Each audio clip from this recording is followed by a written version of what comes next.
The following is a review of the comic and should not be looked at as an endorsement of the creators involved. If you really think it is, bless your heart. Also, the quality of this video is low, so if you're expecting higher standards, go check out someone else. What you see is what you get. Thank you, darlings. Y'all come back now, you hear?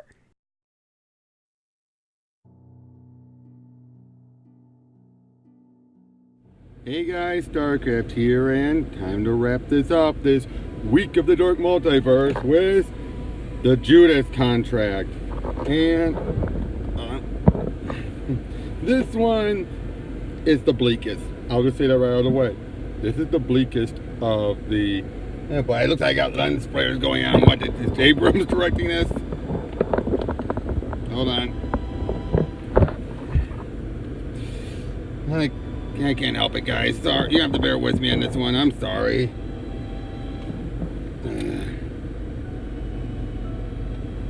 They helped a little bit, but yeah, this is the bleakest of them. Why is that? Well, first of all, let me say that this is written by Kyle Higgins. He's back, but also was Matt Groom and art by Tom Rainey. And we open up again with Tempest. As he actually looks a little like he's putting in some action.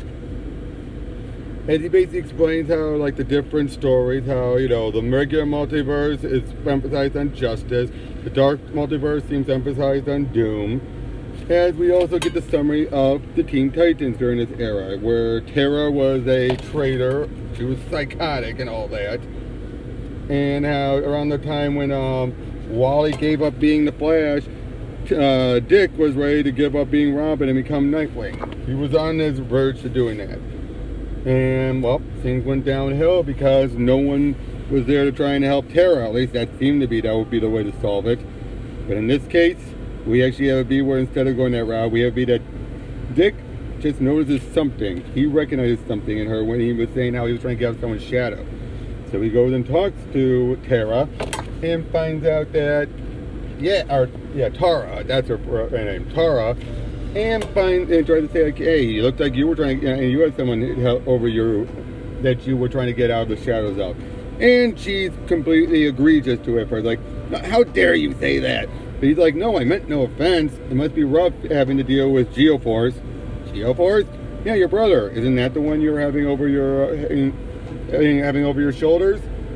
Nope, but he doesn't know that, obviously. And she then meets up with Slade, who basically, she's saying, like, oh, you know, they're having the usual thing of giving him up the day, saying, then I do great. And he's like, yeah, no, and you're getting too involved. You're being if you weren't so careless, if he didn't, and all that. And basically saying, I want respect. Respect, you have a butler. And then he slaps her, hoping to put her back in his place, which normally he would have. In this case, nope, she's pissed. As well, basically, she just lets at it. As she curb-stomps him hard, holding his limbs and then ripping him limb from limb. As she then walks back in and confronts Wintergreen, melting his hand, and then basically saying, give me Deathstroke's serum that made him the super soldier. So, yeah, he agrees to it, and he thinks she wouldn't be able to handle it. Now, keep in mind, Slade took this while he was a normal human, and it made him above normal. She's a meta-human. She took it, and it seemed to be, and he's like, stupid girl.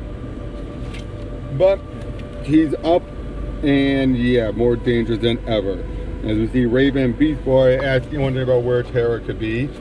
When she then said, like, Terra, that was Slade's name he gave me. I want something much more fitting my power. And she goes by Gaia now. Raven's like, I knew it. And Beast Boy's trying to talk some sense into her. And Terra, she doesn't care, and she just blows up Titan's tower. And Donna Troy, Cyborg, and Starfire, there's a rumbling going on with them as they're all taken up into space and taken out hard. Both Donna and in the space to suffocate. Cyborg is mushed with the rocks. and Corey is buried by it.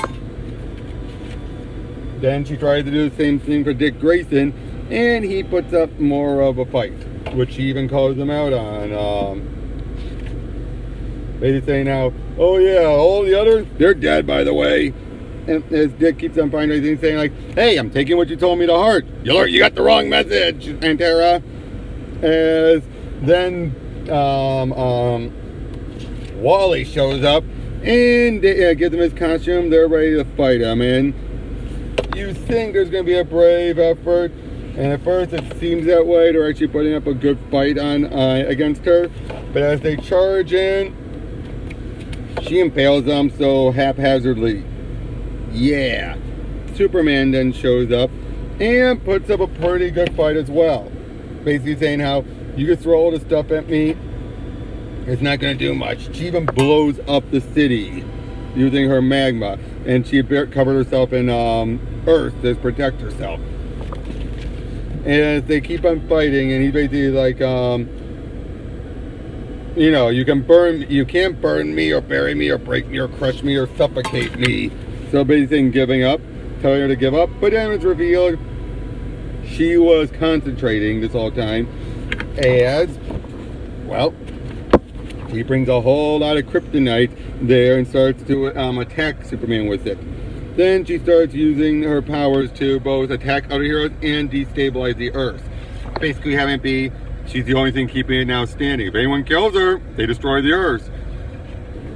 And then Gar shows up, Beast Boy, Changeling, whatever, looking very horribly scarred. Tom Raimi's artwork on it is good. It's detailed enough to show the horror, but not that detailed enough to make it that squeamish. As he's basically saying, you know, like, hey, I thought we had something. Oh, we did, Gar. Then why? Why? And if you cared, no, you misunderstand me. I care for you about as much as a god does to an ant. Yikes! As she engulfs him in flames and then kills Superman. As we now find out that, from as Tempest says, sometimes good intentions can lead to even worse consequences. Which is true. They can. As we now end with no setup for the next story, no nothing. It just ends here with Terra riding this giant rock dragon as she has taken over her world. And that's it. That's the ending of the Tales of the Dark Multiverse. There was rumors there was going to be a Killing Joke one where what if Joker shot Gordon instead of Barbara, James, Commissioner instead of Barbara. I would have liked to see that, but no biggie. This, like I said, was so bleak because basically she became so OP'd, no one can stop her. And again, the irony that it all came from Dick trying to help her. That definitely feels like the Dark Multiverse in a nutshell, where even the best of intentions can lead to horrible consequences. But the funny thing is, given how horrible natured she was, I can still see this happening in the main universe. This is not purely because of the Dark Multiverse. This is purely what she was a monster. Despite the cartoon, there was not that much, good to her in the first place. They've been trying to squeeze it in, like, oh, that was just Slade, oh, that was the drugs that he shot her up with, which this goes against what people like Brad Meltz and the others were trying to claim. Oh, that's what caused her to go nuts. No, she was just evil to begin with. So, yeah. For the Tale of the Dark Multiverse, these were all really good. This would be my second favorite. Again, Infinite Crisis is here we go this. Infinite Crisis, Judas Contract, Death of Superman, Nightfall, and Blackest Night. That's my order.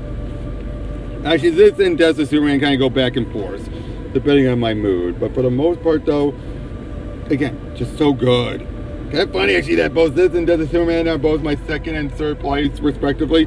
They both deal with women being OP'd and going nuts. What does that say? Yep. That's all I gotta say on this one. That's all I gotta say on this one overall. I'm gonna try and do my Thanos books. If not, though, I might just take a break. I'm gonna see Last Jedi and not Last Jedi, Rise of Skywalker on Sunday. Just get it over and done with. But definitely by Christmas, I'll be doing the Lobo Authority crossover. Because why? Because it all ties into the Lobo Paramilitary Christmas. So yeah, it's gonna be a fraggin' awesome Christmas, you bastards. So catch you all then.